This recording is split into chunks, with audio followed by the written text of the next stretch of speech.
ये कंपोनेंट नजर आ रहा है, ये वाला, ये कॉइल, इसके नीचे एक कैपेसिटर, ये वाले कैपेसिटर पे VDD मेन है। आप चाहें तो उसे बिटमैप से जाके क्या कर सकते हैं, उसे मैच करा सकते हैं, है नहीं। सबसे सॉफ्ट ग्लू है 15 प्रो 15 प्रो मैक्स का, और सबसे हार्ड ग्लू है 16 16 प्लस 16 प्रो 16 प्रो मैक्स। देखो ये 300 200 पे ही मेनू में एंटर होता है। मैंने इससे पहले वाला 15 16 भी देखा था।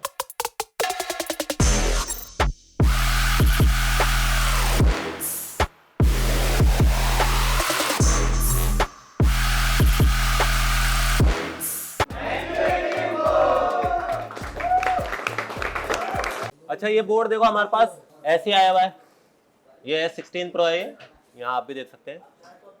देखो फिजिकली देख लो पहले बोर्ड को। जब भी आपके पास कोई बोर्ड आए ना, जैसे टेम्पर्ड हुआ बोर्ड है, यानी हमने नहीं खोला है, खुला भी नहीं है अभी, इसका सैंडविच खुला हुआ नहीं है, लेकिन बट ऐसा है जैसे किसने मेहनत तो की है लेकिन उससे खुला नहीं है पूरी तरह से। दिखाई दे रहा है? जब भी आपके पास कोई डेड सेट आएगा तो फर्स्ट प्रायोरिटी पे नेटवर्क शेटवर्क नहीं होगा या फेस आईडी वेस आईडी नहीं होगा। पहली फर्स्ट प्रायोरिटी पे क्या होगा, सेट को ऑन करना, यानी ऑन करने के बाद ही पता चलेगा। जैसे देखो इसमें ये आईसी जिसने भेजा है उसने निकाल रखी है, ये आईसी भी निकली है इसकी, और ये आईसी हमें दी गई है, लेकिन ये आईसी यहाँ लगी हुई है नहीं, तो ये तो यही यूज हो जाएगी। बट पहले अभी हम देख लेते हैं करंट इसका क्या है। अच्छा इसके अलावा ना जिसने इसकी कैन निकाली है देखो उसने इसकी आईसी भी तोड़ रखी है, ये वाली। इतने तेजस्वी लोग हैं हमारे पास। नजर आ रही है क्या? ये बीबी प्रो में अब ये डाइसी केस है यहाँ से कि हो सकता है ये चल जाए, हो सकता है ना चले। अभी मजा आएगा ना भिड़ो। अगर ये नहीं चलेगी तो इसका कोई सोल्यूशन हमारे पास नहीं है, पैसा बर्बाद पहन। अगर ये चल गई तो हमारे पास नेटवर्क आ जाएगा। लेकिन अगर जब ये नहीं चलती तो हम एक ट्राई जरूर मार सकते हैं, इसे रीड करने की कोशिश कर सकते हैं। क्या कर सकते हैं भाई? अगर ओरिजिनल है तो आप आईफोन 6 से लेकर आईफोन 16 प्रो मैक्स तक की आईसी को बीबी प्रोम को क्लोन बना सकते हो। क्लोन का मतलब है दूसरी आईसी बना सकते हो उसके जैसी, लेकिन उसके लिए शर्त ये है कि आपके पास पहली जो है ओरिजिनल वो ओके होनी चाहिए। तो ये हम करते इसलिए कि जब हम स्वैप कर रहा है बोर्ड को, क्या कर रहा है, स्वैप कर रहा है, और हमें डर है कि यार ये टूट ना जाए, खराब ना हो जाए, तो हम इसके जैसे एक और बना लेते हैं। तो उससे बेनिफिट क्या रहता है कि आपके पास एक से दो डाटा होगा, एक तो वो जो आपने कॉपी कर लिया, एक जो आपके पास आईसी में है। समझ पा रहे हैं क्या बोल रहा हूं मैं? लेकिन अगर आपके पास प्रोग्रामर नहीं है तो आपके पास एक ही ऑप्शन बचता है कि आप इसे ट्रांसप्लांट करेंगे। तो अभी जब मैंने आपको दिया टास्क वो इसीलिए दिया है कि आप इस आईसी का थोड़ा सा एक्सपीरियंस लें कि कैसे इसे निकालनी है, कैसे इसे लगानी है। अगर ये आपकी खराब हो जाएगी तो परमानेंटली इसका मॉडम गायब हो जाएगा। मॉडम समझते हैं सभी? जिसकी हेल्प से डायल पैड पर IMEI नंबर आता है। तो अगर किसी फोन पर डायल पैड पर IMEI नंबर नहीं आ रहा है तो उसका मॉडम सबसे पहले चेक करना होता है। अगर मॉडम नहीं आ रहा है तो 100% उसका डायल पैड पर IMEI नंबर नहीं आएगा। समझ रहे हैं यहाँ तक? तो उसके लिए ये आईसी जिम्मेदार है, ये मीडिएटर है बेस बैंड सीपीयू से मेन सीपीयू को कम्युनिकेट कराने की। तो अगर मेन सीपीयू से बेस बैंड सीपीयू कम्युनिकेट नहीं करेगा तो सीपीयू को पता ही चलेगा कि मेरे पास दूसरा प्रोसेसर है या नहीं है। तो उस कंडीशन में आपका सेट तो स्टार्ट हो जाएगा लेकिन परमानेंटली नेटवर्क क्या हो जाएगा, उसका बंद हो जाएगा। सही है? तो पहले नेटवर्क लाएं या सेट ऑन करें? तो पहले करंट देख लेते हैं इसका, क्या ऐसी वजह रही जिसकी वजह से डीसी नजर आ रही भाई? दिख रहा है आपको? डिजिट दिख रहा है? देखो फिजिकली इसका बैटरी कनेक्टर भी मुझे खराब दिख रहा है, नजर आ रहा है क्या? टूटा फूटा है। और पहले अभी हम करंट देख लेते हैं। एक तो इसमें नेगेटिव होगा, नेगेटिव वाला तो फुल करंट ले जाएगा, ऐसे ले रहा है ना। पॉजिटिव वाले पे देखना है, पॉजिटिव वाले पे कितना करंट है, क्या जीरो है या कुछ करंट है। कितना है? लगभग 197 195 करंट है इसमें ऑटो में। तो इस कंडीशन में जब हम इसे अगर इसे ऑन भी कर लेते हैं हम, या मान लीजिए ये ऑन हो भी जाता है, तो इसमें क्या कंप्लेंट्स रहेगी? अभी बैटरी ड्रेन करेगा। तो हमें तो ये ढूंढना ही पड़ेगा कहां पर है। अब हमारे पास है ये 16 प्रो मैक्स, तो हम विंडो पर आ जाते हैं और देख लेते हैं इसका VDD मेन और VDD बूस्ट कहां कहां पर है। कौन कौन ढूंढ सकता है इसका? वैसे कैसे ढूंढना होगा? पावर आईसी में जाना होगा सिंपली। ये इसकी पावर आईसी है, मिल गया VDD मेन। टैग करेंगे तो मुझे पता चल गया यहाँ इसकी VDD मेन है। अब ये जगह कहीं पर भी मैं वोल्टेज डाल के देख सकता हूँ कि VDD मेन में शॉर्टिंग है या किस में है। अच्छा ऐसा भी तो हो सकता है इसमें से दोनों बोर्ड में से हो सकता है ऊपर वाले बोर्ड में शॉर्टिंग हो, नीचे वाले में ना हो। ऐसा भी हो सकता है नीचे वाले में हो, ऊपर वाले में ना हो। तो आप अलग करके भी देख सकते हैं। लेकिन अगर आपके पास थर्मल है तो आप थोड़ा सा जल्दी जज कर पाएंगे, आपको सैंडविच अलग करने की जरूरत नहीं पड़ती है कई बार। लेकिन अगर थर्मल से नहीं मिल रहा है तो सही तरीका यह है कि दोनों बोर्ड को आपको क्या करना पड़ेगा मेरे भाइयों? पहले अलग करना पड़ेगा, फिर बैटरी कनेक्टर पर या वीडीडी मेन पर या वीडीडी बूस्ट पे वोल्टेज डाल के देखना पड़ेगा। मान लीजिए आपने दोनों बोर्ड को अलग किया और अपर वाले बोर्ड पे 0 करंट रहा, नीचे वाले बोर्ड पर आपका जुड़ते ही करंट ले रहा है, तो कितनी एंट्रियां चेक करनी पड़ेंगी उसकी, सिंगल या 5 या 4 या 2 या 1? जैसा आपने अभी 13 प्रो में चेक किया तो एंट्री देखनी पड़ेगी उसकी, जितनी जगह पर एंट्री होगी उतनी सारी जगहों पर आपको वोल्टेज डाल के देखना पड़ेगा कहां कौन से सर्किट से वो वोल्टेज ले रहा है। अगर सभी सर्किट से 0 ले रहा है, ऊपर वाला भी 0 है, इट मींस आपकी लेयर में शॉर्टिंग थी। लेकिन अगर नीचे वाले सर्किट में आपका करंट ले रहा है तो इसका मतलब जो जहां पर करंट ले रहा है वहीं पर आपने 4.2 वोल्टेज करके 5 एम्पियर डाल देना है। समझ पा रहे हैं यहां तक? चले आगे। तो पहले भाई हमारे पास ये है, इधर से ये तो बंद है, हम डाल के देख सकते हैं बैटरी कनेक्टर की तरफ इस जगह पर। तो यहाँ पर तो मेरे पास वीडीडी मेन सिर्फ यहाँ पर है, यहाँ डाल सकता हूँ? जल्दी बताइए। डॉट्स पे नहीं डाल सकता क्या?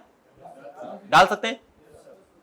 तो पहले यहाँ इंजेक्ट करके देख लेंगे कि हमारा वीडीडी मेन इधर से कहीं गर्म हो रहा है या नहीं हो रहा है। ठीक है, अगर इधर से नहीं मिला हमें तो फिर हमें दूसरी साइड देखना पड़ेगा, इस साइड पर आके। चलें आगे। पहला दूसरा, ठीक है। बोर्ड भी नजर आ रहा है, थर्मल भी नजर आ ही रहा होगा, ये वाली है ना। देखो इधर तो बोर्ड कहीं भी मुझे गर्म होता हुआ नहीं नजर आ रहा है, ये आ रहा है?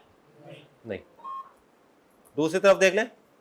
अच्छा, दूसरी तरफ ना मैंने पहले से चेक कर रखा है, मतलब मैंने कई बार से रिपेयर कर रखा है, इसलिए मुझे पता है वीडीडी मेन कहाँ आती है।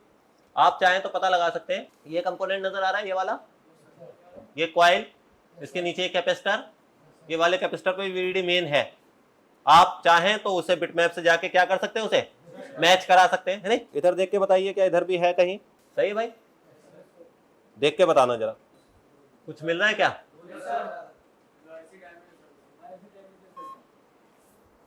ये वाली आईसी गर्म हो रही है अभी, हैं जी? और फिजिकली अगर देखें तो ये आईसी मुझे टूटी हुई भी नजर आ रही है। आई भाई, क्या करना होगा? चेंज करना होगा, पहले देख लेना होगा कौन सी आईसी। वैसे वायरलेस आईसी है ये, हटा देंगे तो सेट तो ऑन होगा। तो पहले क्या करें, हटाई देते हैं, पहले देख लेते हैं फिर क्या ट्रिगर के बाद कुछ और करंट तो नहीं है इसमें।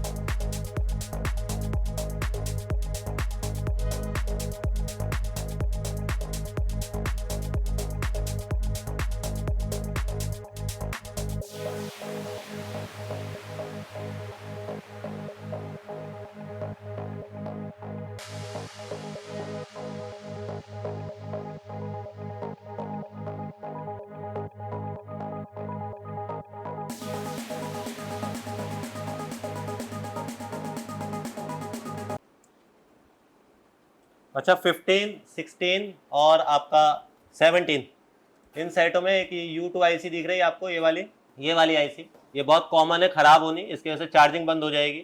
अगर आप इसे चेंज करते हैं तो चार्जिंग चलने लगेगी, टच बंद हो जाएगा। तो आपको इसके साथ ये एक EEPROM भी लगानी होती है, जो हम आगे जाके देखेंगे। बट आपके पास अगर नेक्स्ट टाइम से 15, 15 pro, 15 pro max, 16, 16 pro, 16 pro max वगैरह में से कोई सेट आता है जो नो डायरेक्शन में चला गया है, यानी चार्जिंग का कुछ नहीं ले रहा है, तो उस कंडीशन में आपको ये आईसी बदलनी होती है। बट उससे पहले यहाँ पर लाइन चेक करनी होगी। 3.3 वोल्ट की लाइन होती है, एक LDO, वो शॉर्ट हो रही होती है। उस कंडीशन में क्या होगा, ये आईसी शॉर्ट हो गई है, तो आपको ये चेंज करनी है, डायरेक्ट रिवॉल्व करके काम नहीं चलेगा। क्या बात है सर, क्या बात है सर, क्या बात, ये बात है।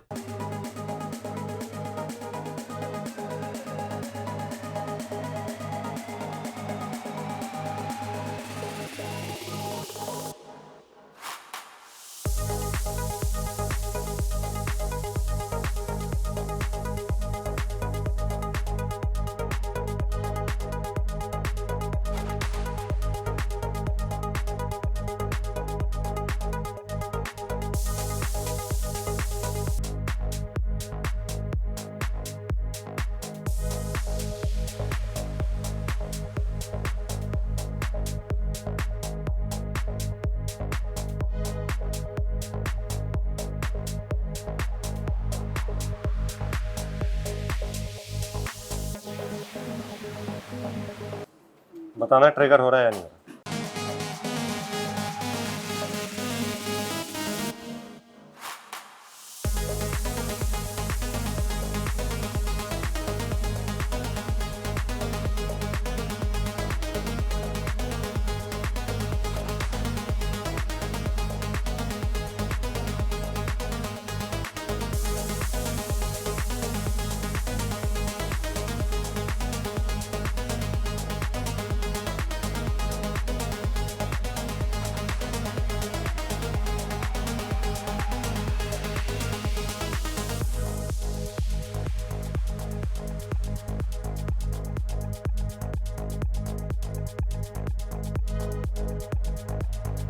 कितनी जी आ रहा है भाई?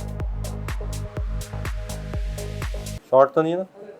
ये इस साइड, ये वाली, ये जीआर है कितनी? 16। ये ऑटो ट्रिगर हो रहा है फ़ोन, ये बता ना। इधर ग्राउंड है, ये अपने आप ट्रिगर हो रहा है अभी फ़ोन। मुझे लेयर अलग करनी पड़ेगी इसकी।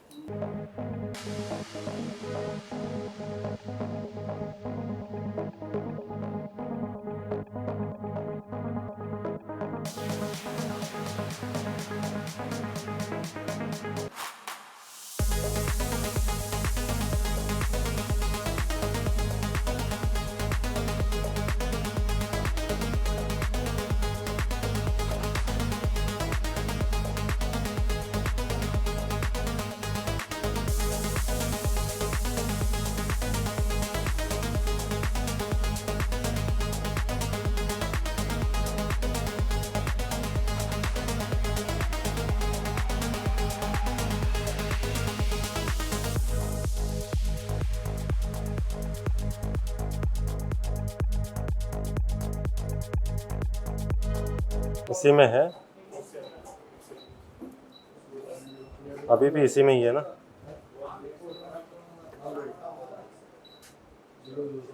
बताना है जरा क्या गर्म हो रहा है।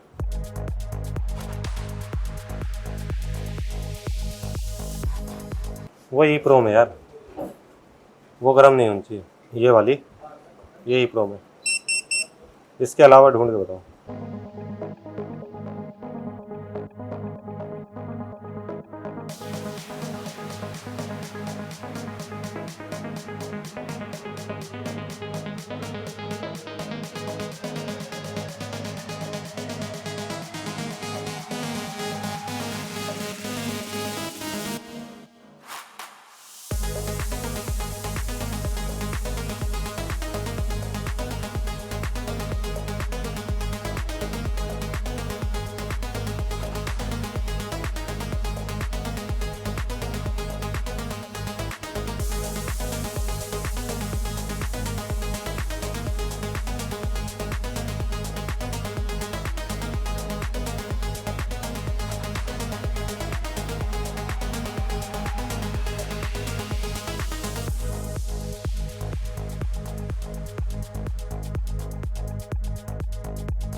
ये घुमा क्यों रहा है फ़ोन, ये नहीं समझ में आ रहा है मुझे क्लियर। कभी ऑटो ट्रिगर है। अब इसकी वीडीडी मेन शॉट बतानी चाहिए फिर। बताना क्या बता रही है। मल्टीमीटर नजर आ रहा है?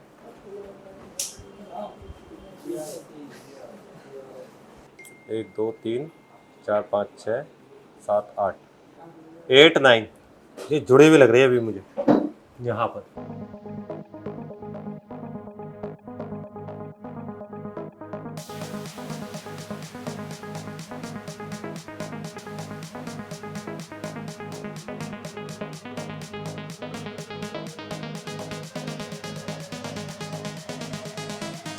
अब नीचे वाली ऐसे होने लगी है ना, पहले पावर हो रही थी। दोनों हो रहे हैं एक ही वक्त पे। मुझे कैमरा ऐसे भी कहीं से शॉर्ट तो दिख नहीं रही।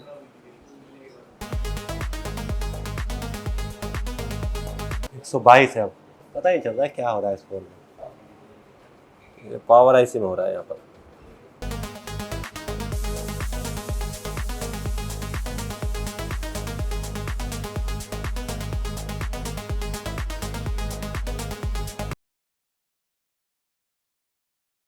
अभी भी 118 है। इधर बताना क्या गर्म हो रहा है। मैंने चार्जिंग ऐसे इसलिए निकाली, मुझे लगा कि उसकी ऐसे तो गर्म नहीं हो रही है। बताना मल्टीमीटर।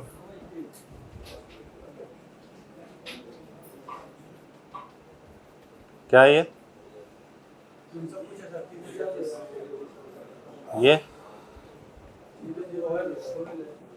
ये ये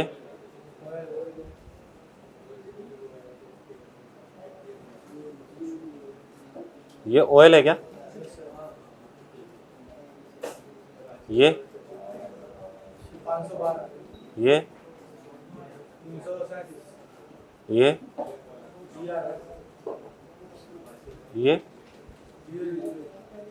ये ये ये इधर इधर। हाँ पावर निकालूंगा। इसकी पावर का इतना हार्ड ग्लू है।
इसका ग्लू नहीं है, पत्थर है, पत्थर।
ऐसा इसका ग्लू जैसे वो नहीं होता रबड़, आप आयरन चलाओगे फंसने लगेगी आयरन। सबसे सॉफ्ट ग्लू है 15 प्रो मैक्स का, और सबसे हार्ड ग्लू है 16 प्लस, 16 प्रो मैक्स। रबड़ जैसा ग्लू है इसका।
NFC शॉट आ रही है अभी इसकी, अब पावर ठीक आ रही है। ट्रिगर ऑन करके देखूंगा पहले मैं, ट्रिगर ले रहा है या नहीं ले रहा। बताना क्या रिएक्शन है।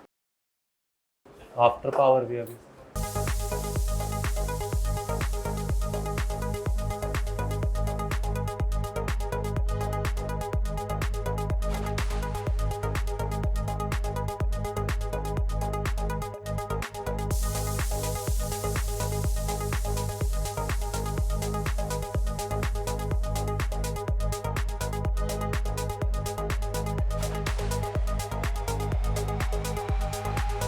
जंपर जोड़ने में काम आएगा भाई, VDD मेन का इसका।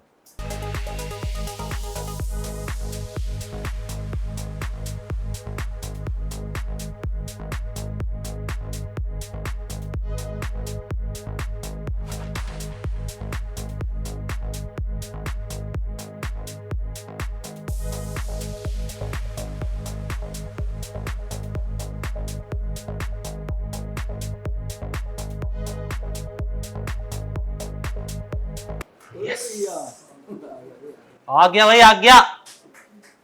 ये हुई ना बात। टच भी देख लें। देखो ये 300-200 पे ही मेनू में एंटर होता है। मैंने इससे पहले वाला 16 पे देखा था, उसकी मैंने वीडियो बनाई, उसकी स्क्रीन खराब थी, यानी वो भी इतने पे यार था भाई।